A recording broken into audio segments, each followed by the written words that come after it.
Hey y'all, welcome to the TeeBox's Fearless Fantasy Forecast. There's no Rick this week. I have his picks, but he is tending to a sick dog. It's going under the knife, so we all wish him well. But it is the Olympics, and they start on Wednesday, so we wanted to get going quick. So we're starting today. So you have your time. So as we have done, we've done well in the majors. So I consider this a major. Rick doesn't. Well, I'm here. Why he's not. I have his picks, and I'll give them to you at the end. Strength of field this week, 319. Would have been way better if it weren't for John Rahm and Bryson DeChambeau not testing positive for COVID. But still, good field. Couple top 10 players, actually three top 10 players.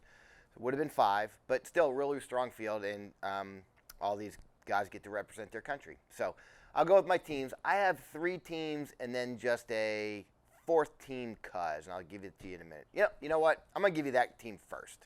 I have one team that I took everybody who has to win. The pressure's on. And I'll give you these five, and you may it was worth $5 for me to take this team. I took Sun Jae Im and Siwoo Kim from South Korea. I took these two guys because if they win or if they medal, they do not have to serve in the Army for their 2 years. I took the two guys from Japan, Matsuyama and Hoshino, because they're home field and they're going to have a lot of pressure on them. Took Tommy Fleetwood because I think he's got pressure on him. He changed one piece of equipment. He's wearing a visor this week. That's something he usually does. So I figured he's got pressure. And then I took somebody I've never, ever, ever taken. Took Rory Sabatini. Why did I take Rory Sabatini? Because if he comes anywhere close to winning, he will be gutted because he's from South Africa. He was born in South Africa. He just moved back to South Africa. But he's playing for Slovakia. Not sure how, not sure why. There you go. There's my stressful team that they have to win because. So here's my three teams. I'll pick my three teams. I took the two guys I feel in my mind have the best chance of winning. That's Xander Schauffele and Justin Thomas. I think both of them are primed to win, and both of them are expensive. Both of them are U.S. Guys, but they're both in to me, the right shape, the right place to win. I don't feel like Colin Morikawa is going to back his last major up with another one, so I figure he might have a little bit of a letdown. So I figure these two are the best two guys. And then I filled a team in for them. I took Mito Pereira, who in the last 2 weeks has a 6 and a 5th, and really, really hot. Johnny Vegas, in his last 4 events, he's got 3 in the top 11. He's for those two guys, they were $7,300 and $7,400. They're must-takes almost on every team. I took Woo Ashun, if I said that correctly. He makes a lot of cuts on the Euro Tour. He's from China. He's only $6,500. And figured, look, if you're taking Xander and Justin, you got to go cheap. And then I took Rikaya Hoshino.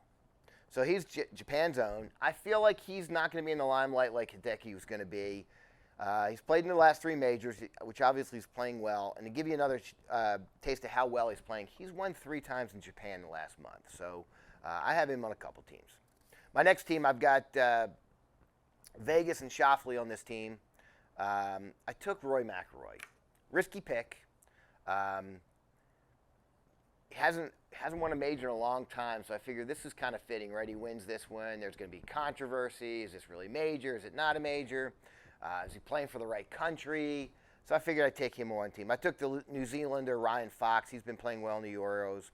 I took Rafael Campos. He's only $6,000, Puerto Rican. He showed well at the Barbasol, so I gave him a chance. And then another guy who hasn't missed a cut all year, and that's Christian Bezuidenhout. And I figured he had a really good shot, so there's my second team. My third team, going to be easy because I got Vegas, Pereira, Bezuidenhout, and Hoshino on this team, and I took the 2 other guys that if my top 2 picks aren't going to win, it's going to be either Paul Casey, who's 17 and 19 cuts made this year, and a really good all-around just his game is really good for a course nobody's seen. And that's what I took him. And I also took Victor Hovland for the same reason.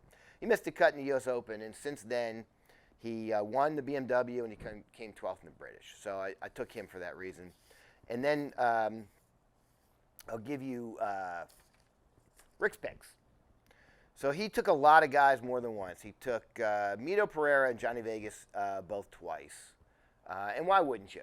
Like we talked about, these guys are really inexpensive. They play really, really well. He took Paul Casey twice. I'm sorry, he took Pereira and Vegas on all three teams. He took Paul Casey twice. He had Bezuidenhout. He had Mackenzie Hughes. He had Joaquin Niemann, who has been a very, very popular pick, very trendy. He took Victor Hovland. He took Corey Connors from Canada. He took Henrik Norlander, one of his favorite picks. He also took Xander and Cameron Smith, and those are his picks. So there you go. I'm looking forward to it. To me, winning a gold medal for your country is almost as good as winning a major. Certainly better than a WGC, better than a Players. So these guys are all going to be at their best, at least the ones who showed up. So pick well.